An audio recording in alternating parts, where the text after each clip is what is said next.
experiencias paranormales de suscriptores. Esta es la historia de Jorge. Gracias Jorge por compartir tu historia. No olviden suscribirse y darle like. Con apenas 11 años me atreví a hacer la ouija con familiares míos, para invocar a un pariente fallecido. En la misma habitación donde años atrás había muerto. Era la casa de mi abuela, está habitada y a menudo sigo durmiendo allí. Como ya dije anteriormente, no voy a contar nada que sea mentira, y puedo adelantar que pensé y sigo pensando que aquella experiencia de mi primera ouija fue un auténtico camel, o ya que hicimos contacto con un ser que no era mi fallecido bisabuelo, sino un espíritu burlón maligno. Para quienes no lo conozcan, porque pienso que fue un camello. Tenía 11 años y, aunque lo recuerdo con pelos y señales, creo que mis parientes me tomaron el pelo y movieron ellos la moneda en el tablero. Aún así, nunca he querido preguntar, incluso casi 7 años después, a mi hermana, si lo hizo ella o no. El caso es que, desde entonces, a menudo, he tenido pesadillas con ese supuesto espíritu. Soñaba que predecía la muerte de un familiar muy querido y, en ese mismo sueño o en otro, pero siempre en sueños, acababa muriendo. Lo curioso de todo esto, fue que las veces que dormía en la cama donde había fallecido mi bisabuelo, a quien quería y me quería con locura, soñaba que él y mi bisabuela estaban allí sonriéndome, y me decían que no tenía por qué temer a ningún ser maligno porque ellos iban a cuidar de mí y de mi familia. No ha sido la primera vez que me he levantado con lágrimas en esa cama, pero no de tristeza, sino de alegría de haberme reencontrado en sueños con dos de mis parientes a quienes más quiero.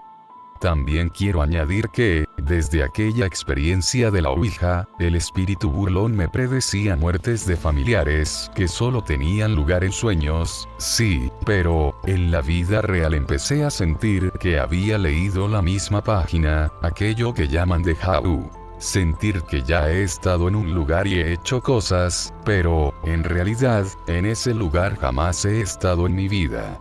Poco relevante. Tengo que añadir que a veces predigo cosas en mi mente que acaban ocurriendo. ¿Como cuáles? Me obsesiono sin venir a cuento con cosas que pueden ocurrir, guerras, epidemias. ¿Qué ha ocurrido?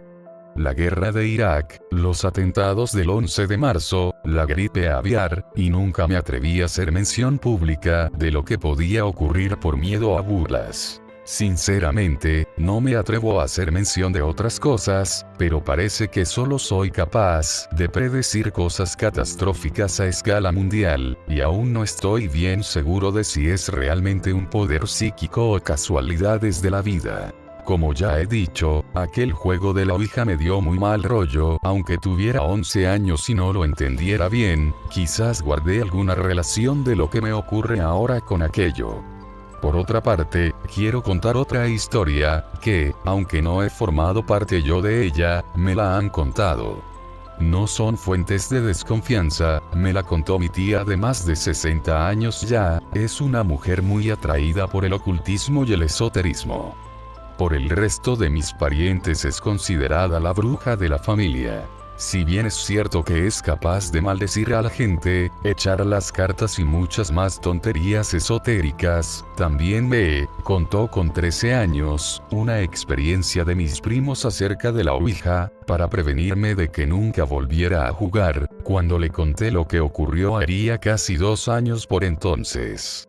Estaban mis primos en la buhardilla de su casa en Madrid jugando a la ouija, no se les ocurrió otra cosa que hacerla con unas tijeras, y, al parecer, debieron haber hecho contacto real con un espíritu porque, según mi tía, estaba dormitando en el sofá cuando de pronto escuchó los gritos de sus hijos y fue corriendo a la buhardilla, y se encontró a los muchachos aterrorizados, pegados a una pared, y las tijeras flotando y señalando en punta al más joven. ¿Me habrían vuelto a tomar el pelo por mi ingenuidad con 13 años o sería verdad y un consejo de prudencia con estos juegos por parte de mi tía, una autoridad en el ocultismo y espiritismo? Si les soy sincero, no lo sé, yo ya les he contado lo que me ha pasado a mí y es completamente cierto, y solo opino que debemos guardar un respeto muy profundo a nuestros muertos y a los de los demás porque desconocemos completamente lo que hay en la otra vida y de las consecuencias que podemos desatar para nosotros, para los que nos rodean o para el mundo entero. Un poco de formalidad para muchas de las historias que van contando por ahí, haciéndose basar en hechos reales, por favor. Ahora vamos con la siguiente historia. Esta es de Mariana. Gracias Mariano por compartir tu historia. Espíritus en el cine. El día 31 de julio de 2006 por la noche, con mi mamá decidimos tomarnos un descanso e ir al cine a ver una película. Al llegar allí, notamos que no había mucha gente para un estreno tan importante, solo había dos parejas de novios y una señora acompañada, al parecer por su hija. Una de las parejas estaba sentada a mitad de la sala, un poco más atrás estábamos mi mamá y yo, al otro lado del pasillo estaban la señora y la joven, y delante de ellas, la otra pareja. A medida que avanzó la película se retiró la primera pareja.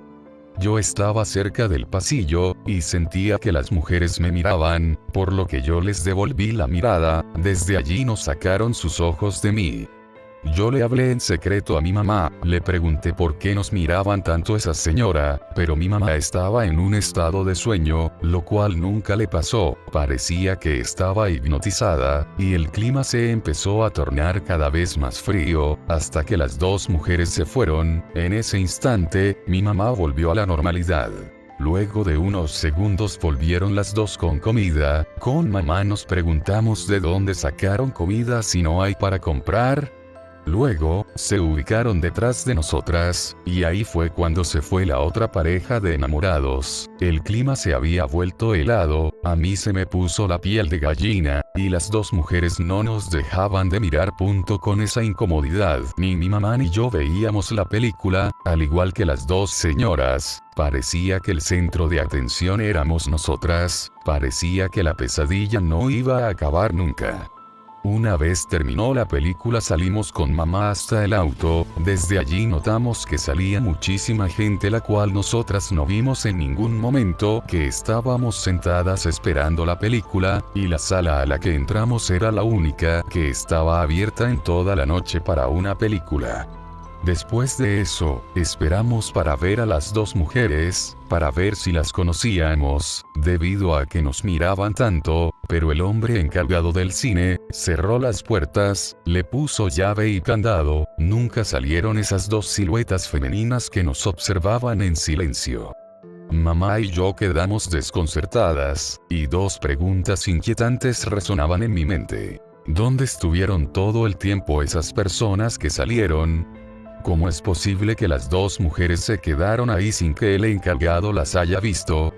Unos días después, mi mamá recurrió a una vidente, la cual le dijo que esas dos presencias eran espíritus, y que si hubiéramos reaccionado de alguna otra forma, violenta por causa de sus miradas, era muy posible que nos atacasen o nos hubieran hecho otra cosa. Nos explicó que la razón de sus miradas era que nosotras las podíamos ver, pero las dos parejas de novios no podían ni siquiera notar una presencia ahí.